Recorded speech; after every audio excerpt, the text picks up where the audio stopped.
Hello, beautiful listeners and viewers. Welcome to another episode. Today's guest is Dr. V. We are very happy to have her with us.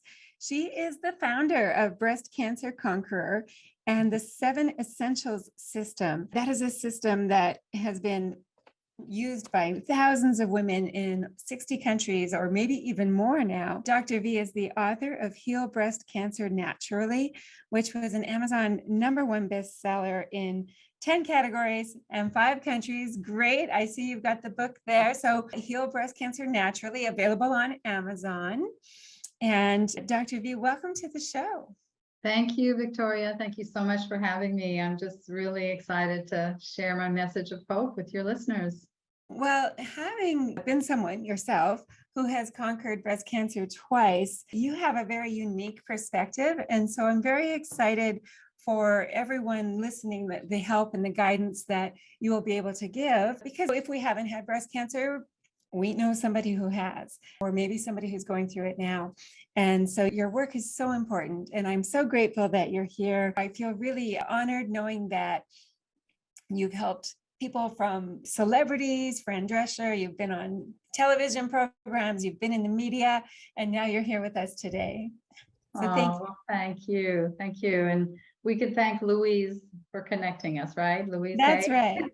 That's right. So as you mentioned, my connection to Dr. V is through Heal Your Life, the Louise Hay work, and the book You Can Heal Your Life. And while we're talking about that, love it. For those of you listening, she's showing the book You Can Heal Your Life. So let's start there. Tell me how Louise Hay and the book You Can Heal Your Life impacted your life.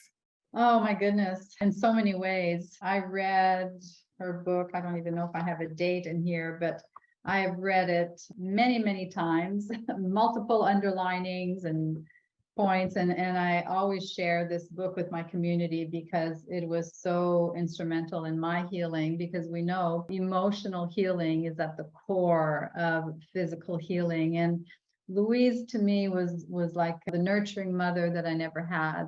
And the way she writes and her gentleness and her love always came through to me.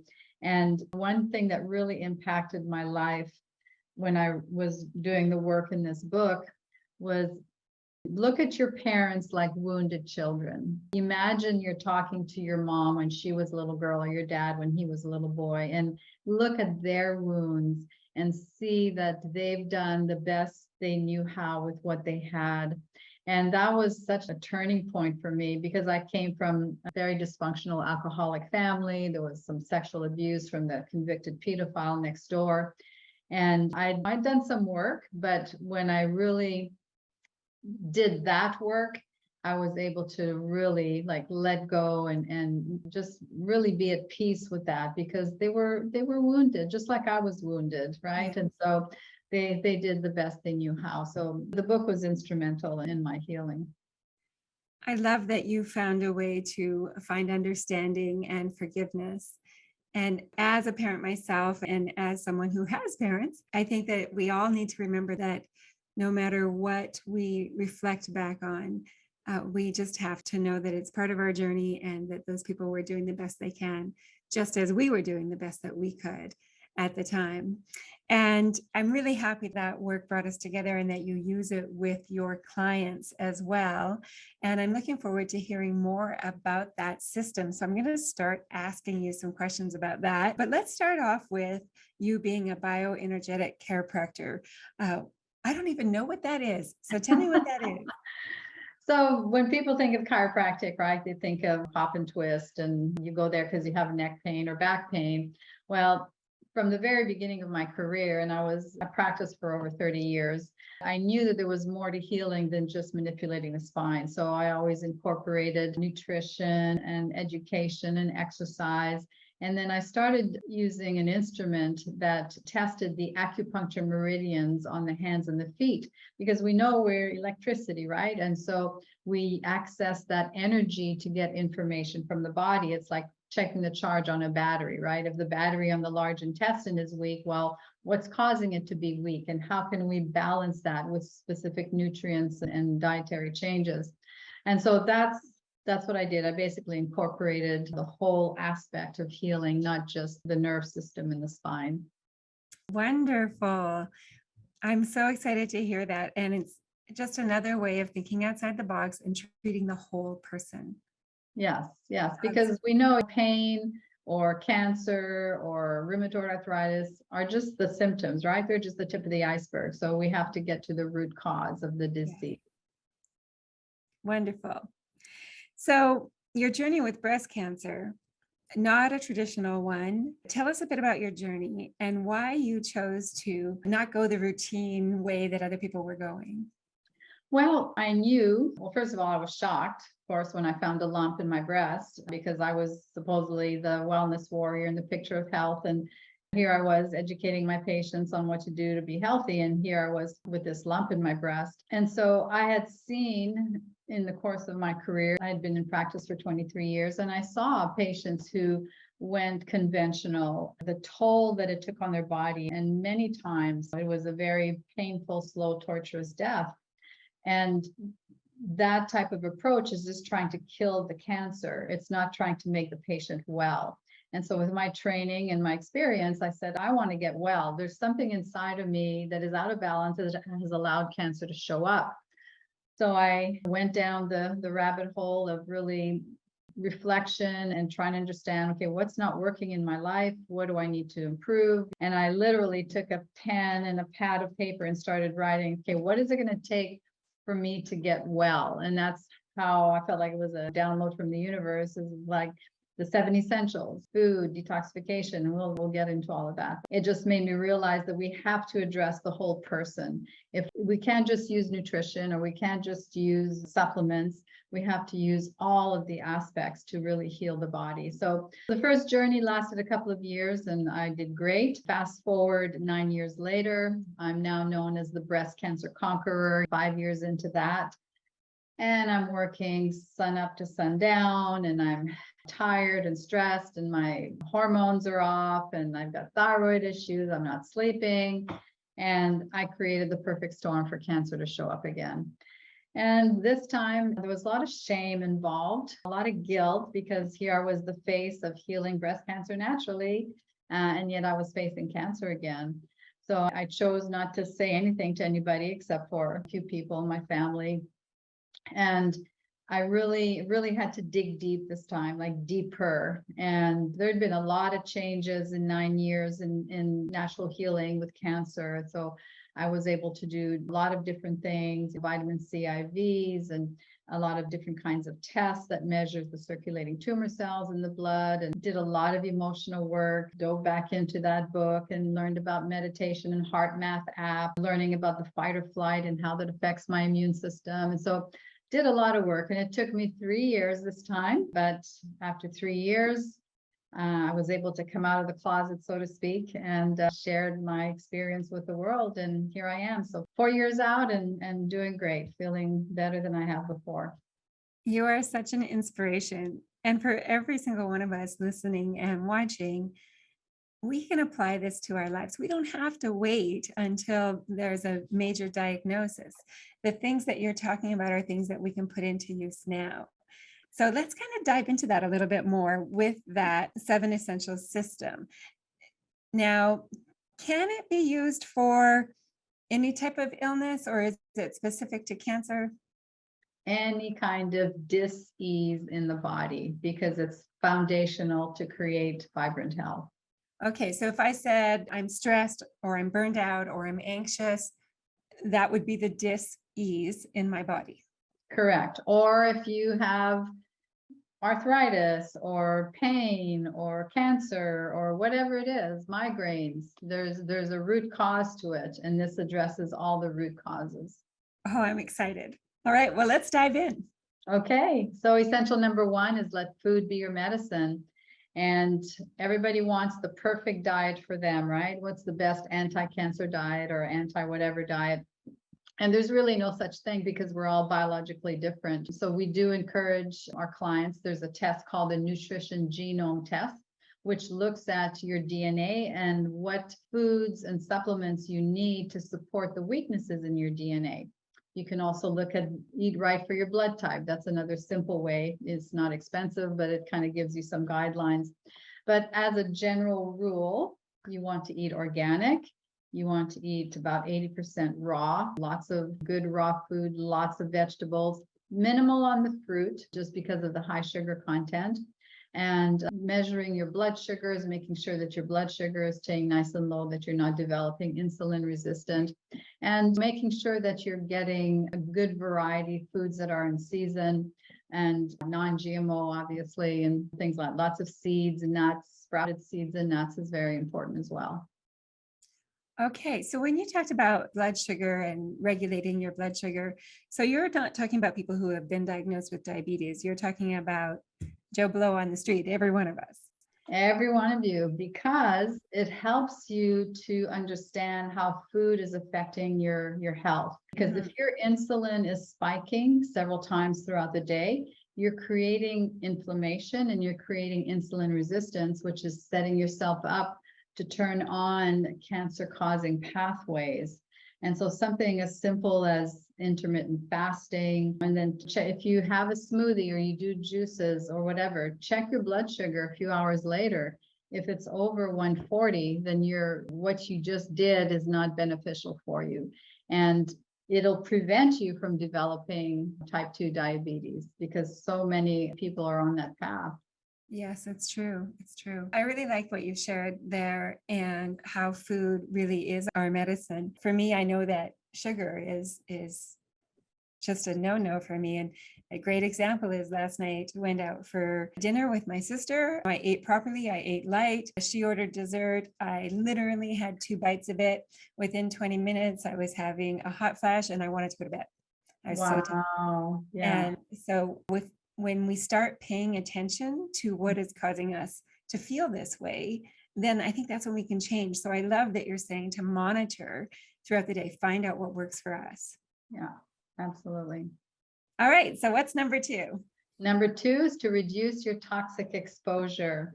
Now, we can't live in a bubble. Obviously, our poor little planet is suffering. I mean, everything from environmental toxins to the things that we have in our home that people use to clean, the sprays, the artificial sprays they use, all the things they put on their skin. So many of those chemicals are cancer causing. And so we have to be very careful and choose carefully about what we invite into our home and our environment. There's a great website called the Environmental Working Group, ewg.org. And you can look up any product, any skincare, sunscreen, and it'll tell you on a scale of 1 to 10 how dangerous and toxic it is. So it's a great resource to find non-toxic things. And then really taking the time to detoxify your body, because no matter how clean we try to be, it's in the air, it's in the rain, it's in the water. And so doing things like coffee enemas, liver flushes, colon hydrotherapy, lymphatic drainage, sweating. Sweating is so important. There was a study called the BUS study, stood for blood, urine, and sweat.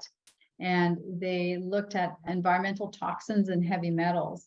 And after a sauna and a sweat, they found that that had the highest level of detoxification than just doing nutrient supplementation or chelation with measuring it in the urine. So just on a regular basis, make that detoxification part of your protocol. That's a great tip. I'll be using that with my clients, the sweat as well. And when you're talking about detoxifying our life, are you talking about people too? Absolutely. There's a lot of toxic relationships out there, right? And really learning to set boundaries and learning to say no and to protect your environment. And yeah, that's very important. I find an easier way to check that is to just ask yourself how you feel when you're with that person or when you are immediately after being with that person. Do you feel energized? Do you feel neutral? Do you feel drained? And that kind of helps us to monitor where to place those boundaries. Yeah, that's good. All right. Number three is to balance your energy. Now we are 1 billionth physical matter. The rest of us is all energy. So how do we keep that balance properly? Chiropractic care helps to keep your nerve system balanced. Acupuncture, massage, doing some myofascial, looking at your sleep patterns. Sleep is very restorative if you're getting proper sleep. So that helps to balance your energy. Balancing your hormones, so key. And when it comes to breast cancer, unfortunately, conventional medicine has really vilified our hormones. You have a RPR positive cancer, so we have to shut off your hormones. But in reality, if you think about it logically, if our hormones cause the cancer, every young person on the planet would have cancer, right? So it's not our hormones, but it's what we're exposed to in the environment. There's a lot of chemical estrogens in the environment. There's a lot of chemical estrogens that people put on their skins and they don't even know. And so finding out what those are and eliminating those as much as possible. And then also sometimes women have a problem called methylation. They're not metabolizing their hormones properly, and that can cause excessive hormones in the body. So when you find out, how your hormones are doing by doing a saliva test, that's going to show you where the imbalances are. And then you work with somebody who can help you balance those hormones, and that makes a huge difference. And then, of course, exercise, right? Moving our body, that's another part of balancing our energy. Who would people go and see for a saliva test? You can order them on my website. You can go to DuckDuckGo, whatever. And Okay. So your website, just to let the people know, is breastcancerconqueror.com. So breastcancerconqueror.com to order the saliva test there. Do you also have the resources there for detoxifying your home and monitoring blood sugar? Yes. There's tremendous amount of free information on the website. Oh, wonderful. Okay, thank you. That's wonderful. All right, number 4. Yes. Is to heal the emotional wounds. And that's right up our alley, right? With Louise Hay and all the work that you do. Really, and I think if I were to start over, I'd put the emotional wounds as number 1, because it is so key. I mean, there's decades now of research that show us that our mind, our thoughts, our subconscious thoughts affect our immune system, affect our behavior, affect so many systems, that affects our DNA. So really getting to the core of the stuff that we carry, right? All that baggage that we carry unnecessarily, and working with somebody to learn how to release that and let that go, and learn to nurture that little girl inside of you, and forgive yourself, forgive others, learn to set boundaries, all those things that you teach that are so important. Thank you. Very important. So heal your emotional wounds. Number 4, but unofficially number 1. Right. So let's move to number 5. Number 5 is embracing biological dentistry. So people wonder, I go to my dentist, what does that have to do with breast cancer? Well, a lot. Because if you look at it from a chemical assault, from that point of view, the amalgams that you have in your mouth, the silver fillings, are 50% mercury. And mercury is what we call a metalloestrogen. Just like those chemical estrogens in the environment, it mimics and stimulates estrogen production in the body. So you've got to get those cleaned out by a trained dentist, a biological dentist who's certified, who knows the proper techniques in removing those. If you have a root canal is like a dead organ in your body, like a dead gallbladder. It's no matter how clean they try to make it, there's always a pocket of anaerobic bacteria that suppresses your immune system. And then if you look at it from an energetic point of view, our teeth are connected to all our organs through the acupuncture meridian system. So there's 4 teeth here, 1, 2, 3, we count 1, 2, 3, 4, 5, 6, 7 on the top, and then 4 and 5 down here on the bottom, directly connected to the breast meridian. So if you have a filling or a root canal on those meridians, it's going to affect how those tissues in your breast function. It can really jam up that chi energy. And when we do thermography, for example, we can see redness in the mouth, and we often can follow that pattern right into that left breast, if it's on that left or right side. Wow. This is all news to me. I'd never Oh, heard that really? before. Yes, very interesting. Yes, and even gum disease, women, postmenopausal women who have gum disease are twice as likely to develop breast cancer than those who don't. So this oral microbiome is very, very important. That's shocking. So can you repeat that last stat? Yes. So postmenopausal women that have gum disease, periodontitis, are twice as likely to develop breast cancer than those who don't. Thank you for sharing that. Yeah. Let's move to number 6.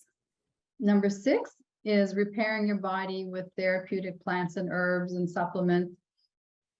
This is the million-dollar question that everybody asks, right? What do I take to kill the cancer and boost my immune system? So if you just start off with basic nutritional things that are so important, trace minerals, so magnesium, zinc, selenium, making sure your vitamin D levels are optimal. I mean, that is so huge, especially for people who live in the northern part of the northern hemisphere, right? You're not getting much sunlight. You've got to keep your vitamin D levels 60 to 100 in that range at least. Basic things like vitamin C and medicinal mushrooms. And then there's a whole slew of, I mean, there's hundreds, literally hundreds of plants that will literally kill cancer cells and boost your immune system. So think of, yeah, the mushrooms I mentioned, curcumin, wormwood, artemisinin. I mean, the list goes on and on. I mean, there's so many of them, and there are a lot of them are listed in the book and on the website. Okay, so again, that book is Heal Breast Cancer Naturally, available on the website and on Amazon. Yes. While we're talking about repairing with therapeutic plants, how do you feel about juicing? Juicing is great. And caveat is, I'm not a fan of juicing a lot of sweet vegetables like beets and carrots or a lot of fruit. When you juice green apples, lemons, limes, and lots of greens, and check your blood sugar. That's the key. And that's what taught me about insulin resistance and blood sugar going through my second healing journey. I mean, I've been juicing for decades, but I really sped it up when I discovered the cancer the second time. And after juicing, I wasn't feeling good. At first I thought I was just detoxing, but it just went on and on and on for weeks. So I said, well, let me check my blood sugar just out of curiosity. Off the charts. And so I started monitoring and saying, okay, and I did some major blood work to find out if I was insulin resistant, where my fasting insulin was, and the HbA1c, which gives you a 90-day look at your fasting glucose, and realized that I was on my way, which I have genetically all the patterns to become a type 2 diabetic, but I just had to really change things. And so for me personally, I'd rather, if I juice, I do things like celery and cucumber and some greens, maybe a green apple and some lemon, or really keep it away from all the sweets. That makes a lot of sense to me. I've tried those juicing fasts and all those different things a few times, and people around me drop weight like crazy and I gain weight, but it does make a lot of sense because I love carrots and beets and apples. And there you go. All of those sweet things. Sugar, right. And even though people say, well, it's natural sugar, still your insulin is still spiking. Exactly. I don't care what kind of sugar it is. It may not spike as high compared to refined sugars, but you're still causing that same pattern. Absolutely. I agree. So moving on to number 7. Yes, number 7 is adopting very early detection. And that's really keeping a pulse on your health. Now, a big myth with conventional medicine is that you are cancer-free, right? Your blood tests look good. We don't see anything on your scans. So go live out your life. Don't worry about cancer. What they don't tell them is that even though they don't see anything, there may still be a tumor the size that's only 4 millimeters that's not picked up on a scan. And they have circulating tumor cells in their bloodstream and some stem cells, breast cancer stem cells. And so there's ways to measure. They're called liquid biopsies. There's different companies, different tests that actually filter out those cancer cells And you can test those cancer cells against specific supplements to see which ones are most effective against your cancer cells. You can also do that for chemotherapy. And that particular test is called RGCC. They're out of Greece, so that people call it the Greece test. But there's several other companies that are doing that more and more. Checking your inflammatory markers, because if you have lots of inflammation, right, that's a key that something's not right. Something may be brewing. Looking at your, like when it comes to breast specifically, we know that October is a big pink month, right? And they push for mammography, but mammography's had its heyday. It's not that accurate.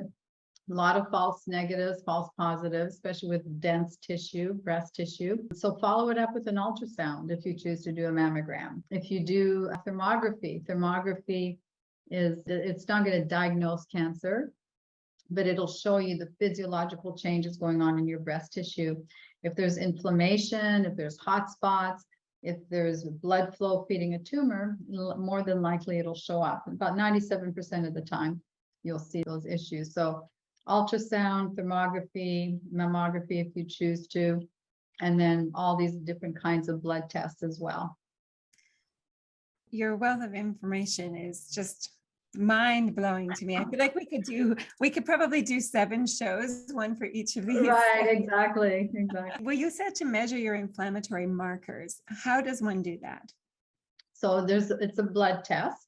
And so there's something called C-reactive protein, highly sensitive C-reactive protein, LDH, ESR, and homocysteine. Those are the 4 tests that I recommend. And if they're high, then you definitely need to look at, okay, where's the inflammation coming from? Is it in my mouth? Is it in my gut? Am I developing cancer? Because those will be high if there's activity with cancer in the body. And is this something that a doctor would normally run when he or she runs blood work? You would probably have to ask them specifically to run those, but they're pretty common tests. Okay, excellent. Well, this has just been, I feel like my eyes have been just wide opened, and I'm inspired to remember that so often we associate what we eat with, well, I want to stay slim, or I want to lose weight, or this, that, and the other. And we don't remember that eating is just part of one of those functions of our body, and everything is affected by it. So I appreciate all of the knowledge that you shared about the food and the toxins in our environment, and about healing all of our emotional wounds. And each of your steps, for me, like I said, I feel like we could do an entire show on each step. I just want to let people know that website again, where there is tons of free resources, breastcancerconqueror.com. And also the book is called Heal Breast Cancer Naturally, an Amazon #1 bestseller in 10 categories. And was it 5 or 6 countries? Something 5 like countries, that. uh-huh. Wonderful. Do you have a favorite quote you would like to share with the listeners and viewers? I do. I typically end our retreats or our presentations with this quote. It's just when the caterpillar thought the world was over, ... it became a butterfly. And so I really compare women going on a healing journey like that caterpillar. They're in that cocoon, it's dark, it's scary, they don't know what the next step is. But I remind them, if you trust yourself, trust the laws of the universe, trust the laws of nature, and you believe 1,000% that your body has the ability to heal, you will come out on the other side a happier and healthier you. Oh, beautiful. Words to live by. If someone wanted to work with you, Dr. V, do you only see people in person, or do you see people online? Everything is virtual, which is why we've been able to work with women up in over 61 countries now. And I don't do personal coaching anymore. I do a group session once a month, but I have trained coaches that I've trained that will work with women one-on-one, and they follow the 7 essentials very strictly, and we educate them about what to do. We also host like virtual retreats where people can sign on for 3-4 days and learn all about the 7 essentials, but a much deeper dive. Wonderful. Well, Dr. V, I'm a huge fan. Well, thank you. Thank you, I can't Victoria. wait to learn more, and I appreciate you being on the show. Thank you again for being here. Thank you for sharing my message, Victoria. Thank you.